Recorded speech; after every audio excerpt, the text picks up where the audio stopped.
आज सबसे पहले हम आज के सेशन में हम लोग कुछ कॉन्सेप्ट्स देखेंगे। एस्ट्रोलॉजी में जो कॉन्सेप्ट्स होते हैं उनके बारे में हम लोग जानने की कोशिश करेंगे।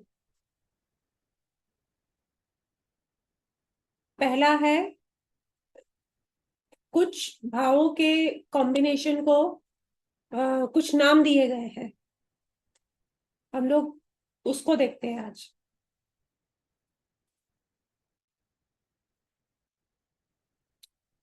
आई होप आप लोगों को दिख रहा होगा।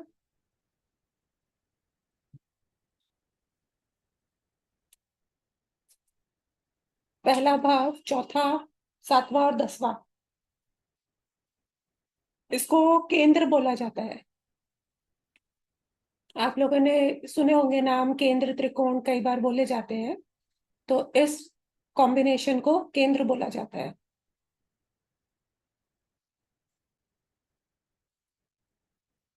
केंद्र, इसको साथ में विष्णु स्थान भी कहते हैं।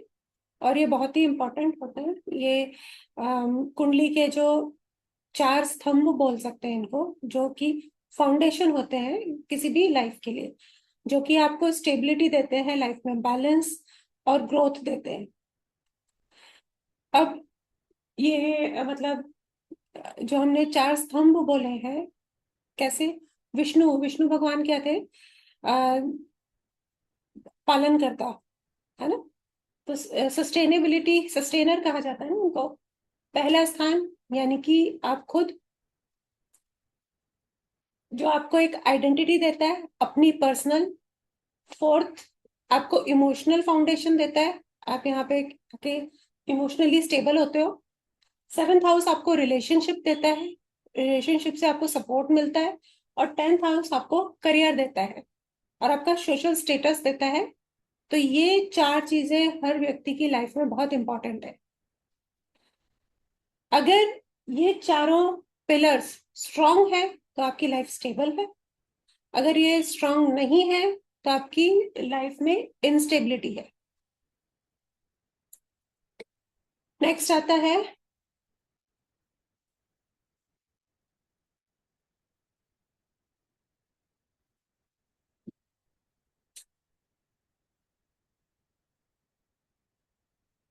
इसको बोलते हैं त्रिकोण, ट्राइन।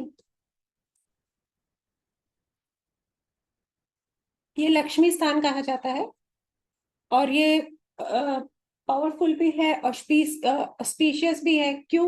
क्योंकि आपके यहाँ पे फॉर्च्यून मिलेगा, आपको यहाँ ब्लेसिंग्स मिलेंगी, आपका लाइफ का पर्पस मिलेगा, है ना। बहुत ही स्ट्रॉन्ग और सपोर्टिव ये वाले भाव होते हैं। 159 को बहुत सपोर्टिव माना जाता है। ये आपको आपके एक्सपीरियंस और आपकी जो बुद्धिमानी होती है उसके थ्रू आपको यहाँ पे ग्रोथ मिलती है। आप अपने कार्मिक लेसन्स के थ्रू चीजों को लर्न करते हो यहाँ पर, है ना। अब लक्ष्मी स्थान बोलते हैं तो आपकी प्रोस्पेरिटी, आपकी अबंडेंस, आपकी जो ब्लेसिंग्स हैं वो सब यहाँ से आती है ना। ये आपके लिए लक लेकर आता है, क्योंकि नाइन्थ को हम भाग्य स्थान भी बोलते हैं। धर्म देखते हैं, प्रोस्पेरिटी आपकी लाइफ में। अभी त्रिकोण भाव अगर आपके स्ट्रांग है तो आपको इजीली सक्सेस मिलती है, आपको सपोर्ट मिलता है लाइफ के अंदर। और यहीं पे ये वीक पड़ जाते हैं अगर, तो आपको सपोर्ट प्रॉपर नहीं मिलता लाइफ में और आपको बहुत ज्यादा एफर्ट लगाना पड़ता है किसी भी चीज को करने के लिए।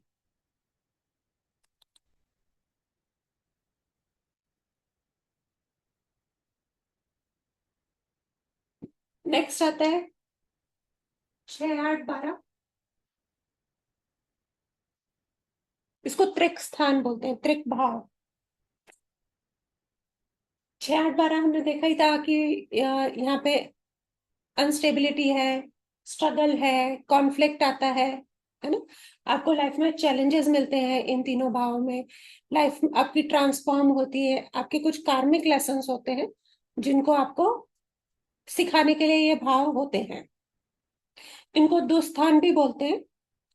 और ये आपकी पर्सनल ग्रोथ में आने वाली डिफिकल्टीज और इवन आध्यात्मिक भी इवेलुएट करने के लिए का काम करते हैं। ये थोड़े से इनको कॉम्प्लेक्स बोल सकते हैं, इनमें इनमें दिक्कत रहती है इन भावों में, है ना। अगर ये स्ट्रांग है तो आपको लाइफ में बहुत चैलेंजेस मिलेंगे, लेकिन चैलेंजेस के साथ साथ आपकी ग्रोथ भी बहुत पावरफुल होगी।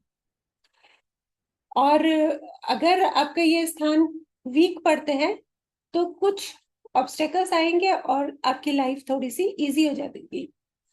यहाँ पे उल्टा हो रहा है, क्योंकि स्ट्रांग होने पर आपको चैलेंजेस ज्यादा मिल रहे हैं, क्योंकि जो इन भावों का ट्रेट है ट्रांसफॉर्मेशन देना, चैलेंजेस देना, तो वो चीज यहाँ पे ज्यादा दिखाई देगी। नेक्स्ट आता है हमारा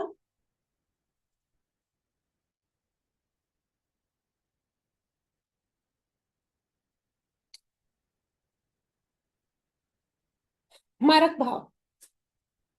इनको मारक भाव बोलते हैं, और इनके जो लॉर्ड होते हैं उनको मार्केश बोला जाता है। ये कुछ हमारी लाइफ में से लॉसेस को दर्शाते हैं, कुछ एंडिंग हो रही होती है यहाँ पे, और आपकी लाइफ के डिफिकल्ट फेज आते हैं जब इनकी दशाएं चलती हैं इन दोनों स्थानों की। आपकी यहाँ पे स्ट्रेंथ भी वीक पड़ने लगती है। अब मारक स्थान हमें सेवेंथ को क्यों लिया जाता है? क्योंकि ये हमारा आयु का भाव है, तो ये आयु का लॉस 12th हाउस हुआ। यहाँ से अगर हम काउंट करेंगे 1 2 3 4 5 6 7 8 9 10 11 12, तो ये इसका लॉस, हमारी आयु का लॉस, इसलिए इसको मारक बोला गया। और ये अष्टम को हम आयु का भाव लेते हैं, तो अष्टम से अष्टम यानी तीसरा, यहाँ से अगर हम स्टार्ट करेंगे अष्टम से अष्टम 1 2 3 4 5 6 7 8, तो तीसरे भाव को भी आ, ये आयु का अष्टम का अष्टम बोलते हैं। तो यहां से भी जब हम काउंट करेंगे तो ये 12वां भाव, इसका व्यय, इसकी हानि, तो इसलिए इनको मारक स्थान कहा गया है। ये आपको लॉन्जिविटी पे लॉस दिखाता है ना, ये वाले भाव। और ये सेकेंडरी होता है, क्योंकि अष्टम का अष्टम है, इसलिए लॉन्जिविटी का सेकेंडरी हाउस कहा जाता है इसको। अब मारक स्थान जितने स्ट्रांग होंगे उतने लाइफ के अंदर टर्निंग पॉइंट्स आएंगे आपके लिए, और ये थोड़े से वीक पड़ते हैं तो हल्के फुल्के चैलेंजेस आके रह जाएंगे। ये भाव जब एक्टिव होते हैं तो आपका लाइफ में थोड़ा डिफिकल्ट पीरियड चल रहा होता है, चैलेंजेस आ रहे होते हैं, लाइफ में ट्रांसफॉर्मेशन हो रहे होते हैं, कार्मिक ट्रांजिशंस होते हैं हमारे लाइफ के अंदर, और कुछ चीजों की एंडिंग हो रही होती है, कुछ सिचुएशंस की एंडिंग हो रही होती है। नेक्स्ट आता है हमारा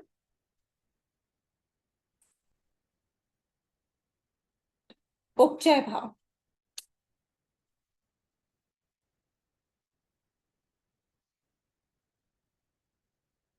3 6 10 11 उपचय भाव।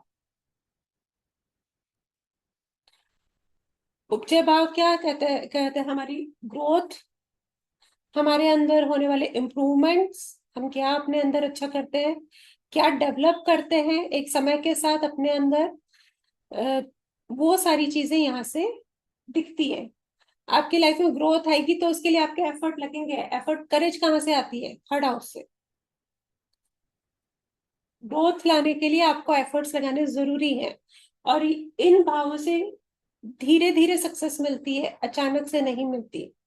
और इम्प्रूवमेंट एक समय के साथ होता है, और आप खुद कुछ ना कुछ करके लाइफ में अचीवमेंट्स लेते हो। इन भावों के टाइम पे आप स्ट्रांग बनते हो, आप एज अ पर्सन आप स्ट्रांग बन के निकलते हो। डिपेंड करता है कि कौन से ग्रह वगैरह यहाँ पे बैठे हैं। ये एक सिंपल इसका प्रिडिक्शन है। अब ये स्ट्रांग होता है तो आपको लाइफ के अंदर सक्सेस मिलती है समय के साथ साथ, और यही ये भाव वीक पड़ जाते हैं किसी वजह से तो ग्रोथ आती तो है लेकिन बहुत धीमी आती तो है, लेकिन बहुत धीमी आती है, और आपके एफर्ट्स में इम्प्रूवमेंट लेकर आती है, क्योंकि आप कंटिन्यू एफर्ट्स करते जाते हो किसी चीज में, अपना इनपुट देते जा रहे हो, लेकिन ग्रोथ जो मिल रही है वो धीरे धीरे मिल रही है। नेक्स्ट आते हैं हमारे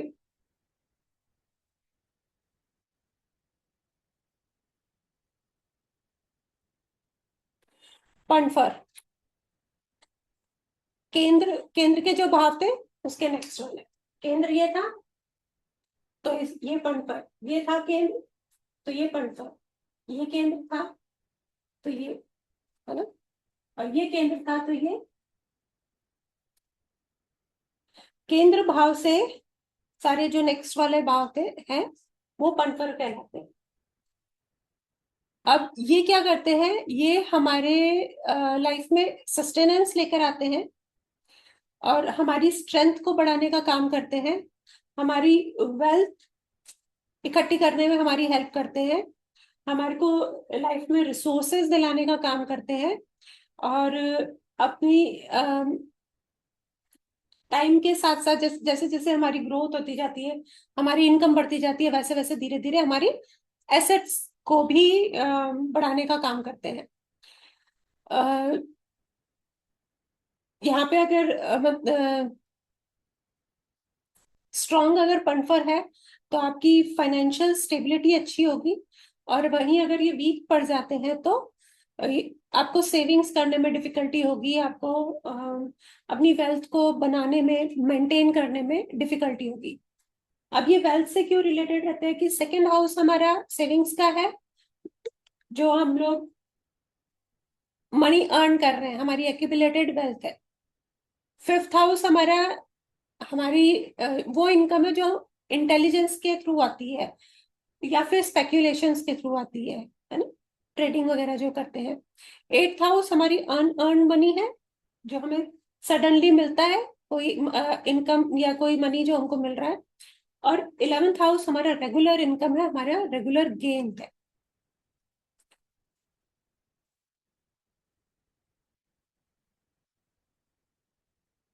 नेक्स्ट आ रहा है हमारा त्रिषणाय बोलते हैं उसको, तीसरा, छठा, 11वां। त्रिषणाय नाम से भी देखोगे, त्रि तीसरा, षड छठा, आय, आय भाव, 11वां भाव हमारी आय का। ये हमारे को लाइफ में स्टेबिलिटी, हमारी लाइफ में ग्रोथ, होता चैलेंजिंग है क्योंकि ये तीनों भाव चैलेंजेस तो दिखाते ही हैं हमारी लाइफ में, है ना। हमारे जो एफर्ट्स हैं, हमारे, ये कंपटीशन का भाव है, आप लाइफ में कॉम्पिटिशन्स कैसे ले रहे हो। और वो हमारा इलेवेंथ हाउस हमारा मटेरियल डिजायर्स का है ना।